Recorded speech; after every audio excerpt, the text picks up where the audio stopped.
ആലപ്പാട് ഇരട്ടപ്പാലത്തിനടിയിലൂടെയുള്ള പറവച്ചാലിന് ശാപമോക്ഷമായില്ല. ചാഴൂർ പഞ്ചായത്തിലെ ജയന്തിപ്പടവിന് ചുറ്റുമുള്ള പ്രദേശങ്ങൾ വെള്ളക്കെട്ട് ഭീഷണിയിൽ. ജയന്തിപ്പടവിൽ ചുറ്റുമുള്ള കരപ്രദേശങ്ങളിൽ നിന്നുള്ള മഴവെള്ളം നിറഞ്ഞതോടെയാണ് ആലപ്പാട്, പുറത്തൂർ, പഴുവിൽ, ചാഴൂർ പ്രദേശങ്ങളിലെ നൂറുകണക്കിന് കുടുംബങ്ങൾ വെള്ളക്കെട്ട് ഭീഷണിയിലായത്.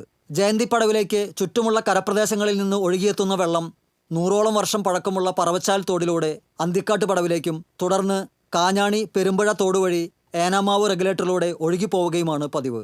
എന്നാൽ പറവച്ചാലിലെ കയ്യേറ്റം മൂലം തോട് ശുഷ്കിച്ച് വെള്ളം സുഗമമായി ഒഴുകിപ്പോകാനാകാത്ത സ്ഥിതിയിലാണ്. മാത്രമല്ല, തോട് കയ്യേറിയ ഭാഗത്ത് മാലിന്യവും മറ്റും കൊണ്ടിടുന്നതും പതിവായിരിക്കുകയാണ്. അടിയന്തരമായിട്ട് ഈ കമ്പനിക്ക് നോട്ടീസ് പഞ്ചായത്ത് കൊടുത്തിട്ട് ഈ തടസ്സങ്ങൾ അവർ മാറ്റി തന്നിട്ട് മാത്രം പ്രവർത്തന അനുമതി കൊടുക്കാൻ പാടുള്ളൂ എന്നാണ് നാട്ടുകാരുടെ ആവശ്യം. ആ ആവശ്യമായിട്ട് ഞങ്ങൾ ഏതറ്റം വരെ വേണമെങ്കിലും മുന്നോട്ട് പോകും.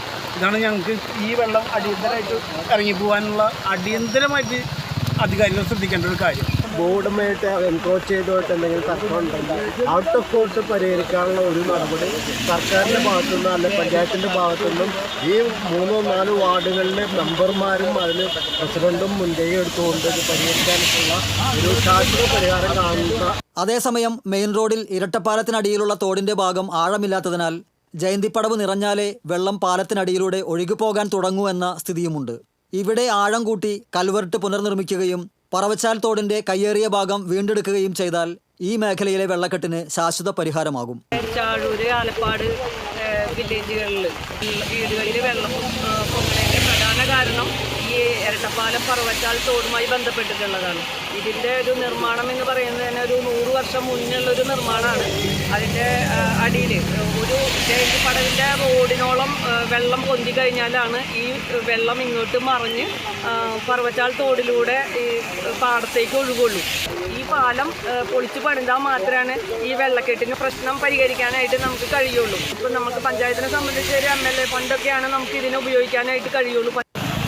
ജയന്തിപ്പടവുമായി ബന്ധപ്പെട്ടിട്ട് 6-7 വാർഡുകളിൽ ഉണ്ടാകുന്ന വെള്ളക്കെട്ട്, ആ പടവിൽ നിന്ന് വെള്ളം ഒഴുകി പോകുന്നുള്ള ആകെയുള്ള ഒരു സോഴ്സാണ് ഈ പറവച്ചാൽ എന്ന് പറയുന്ന ഈ തോട്.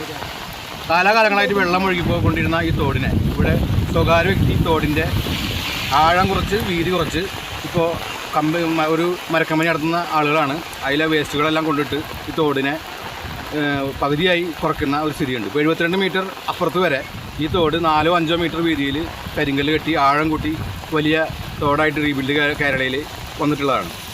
ഇത് ഇവിടെ ഇപ്പോൾ പ്രധാനപ്പെട്ട ഒരു കാര്യം, ഇവിടെ ഇരട്ടപ്പാലം എന്ന് പറയുന്ന പാലം ഒരു കൽവർട്ടാണ്, അതിന് ആഴം കുറവാണ്. ഇത് ആഴം കൂട്ടി ഇത് പുനർനിർമ്മിച്ചു കഴിഞ്ഞാൽ തന്നെ ഇവിടുത്തെ ഒരുവിധപ്പെട്ട പ്രശ്നങ്ങളെല്ലാം അവസാനിക്കും. എല്ലാ വർഷവും മഴക്കാലം ആരംഭിക്കുന്നതോടെ പ്രദേശം വെള്ളക്കെട്ടിലാകുന്നത് പരിഹരിക്കാനായി നാട്ടുകാർ വിവിധ തലങ്ങളിൽ അധികൃതരെ സമീപിച്ചെങ്കിലും ഇതുവരെ ഫലപ്രദമായ നടപടി ഉണ്ടാകാത്തതാണ് പ്രദേശത്ത് വീണ്ടും വെള്ളക്കെട്ട് ഭീഷണി ഉയർത്തുന്നത്. TCV news, Thrissur.